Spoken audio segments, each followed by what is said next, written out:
up, and welcome back to Interpreting the Stars, where today we're talking about another digital home release, and that is The Hunt, starring Betty Gilpin and Hilary Swank, among many other surprising faces. Now, this is one of the few films that I didn't know that much about before I saw it, but I had seen it start to raise some buzz before the virus took the world by storm. So let's see if this is something that you should demur or not.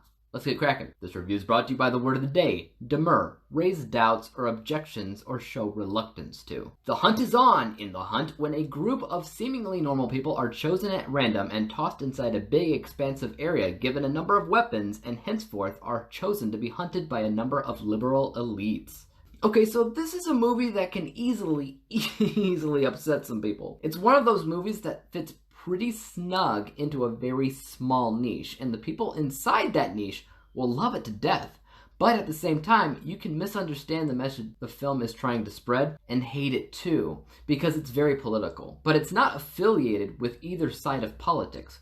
We'll just say this. One political party is clearly attacking the other in the film, and I feel like the writer of this movie specifically hates politics, thinks both parties sound stupid, and this film exaggerates the extremes on both sides to make everybody look ridiculous. And the theme of brutal murder? I feel like that's just a metaphor of how destructive politics in general can be. In a way, the film is very meta, but it's also got a very keen sense of dark humor. I was reminded while watching of The Cabin in the Woods, which is also pretty meta in its dark humor. I'm incredibly tempted to talk about politics though. Incredibly tempted, because I do fall on one side or the other. So I'm both offended by some of the things that happen in this movie and cheering it on for exposing the other side. But I think that's the point, to have us look at the extremes in our own party and maybe reevaluate them a little bit. Or maybe it's just to make fun of us in general, I'm not sure. But I won't be digging too deeply into politics. I've done that before on my channel. I've done that on Twitter, on Facebook, my website, on different places,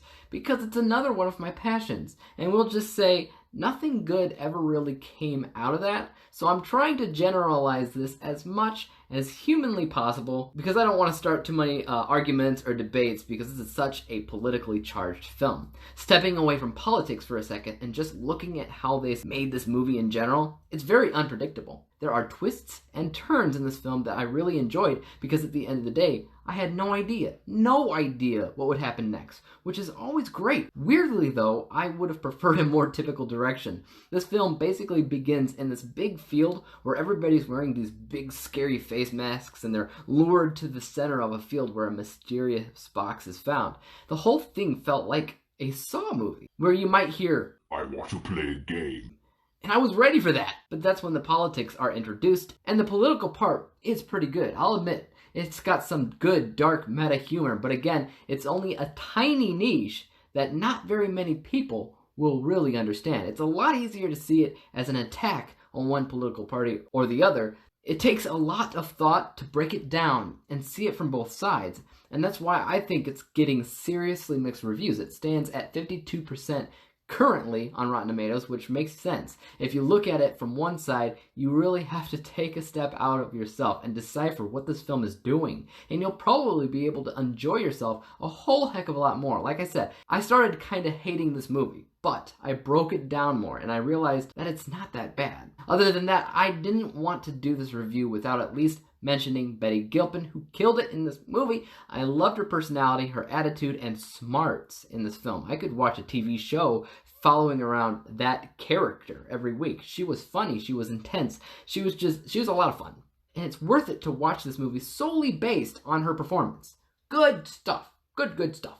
Anyways, let's look at that final score. For the most part, when I split this film up into an unbiased and biased vantage point, I mostly agreed on all points. For instance, I thought it was made well enough and my unbiased score was 78%, but my bias lands slightly higher at 80%, which obviously means it gets an average score out of 79% for The Hunt. It's a good movie if you can get over yourself and enjoy it for what it is, and enjoy the metaphorical and satirical dark humor the film has going for it. But again, I can't say this enough. The film only fits within a small niche, so it's definitely a love it or hate it type of film. Guys, tell me what side you fall under in the comments down below. Did you love it? Did you hate it? let me know. As for YouTube, you know what to do. Hit the subscribe button if you like this review and would like to see some others like it. Hit the thumbs up button because that always helps out my channel. And don't forget about the little bell icon because that helps notify you when I come out with my next review. And until then, peace out.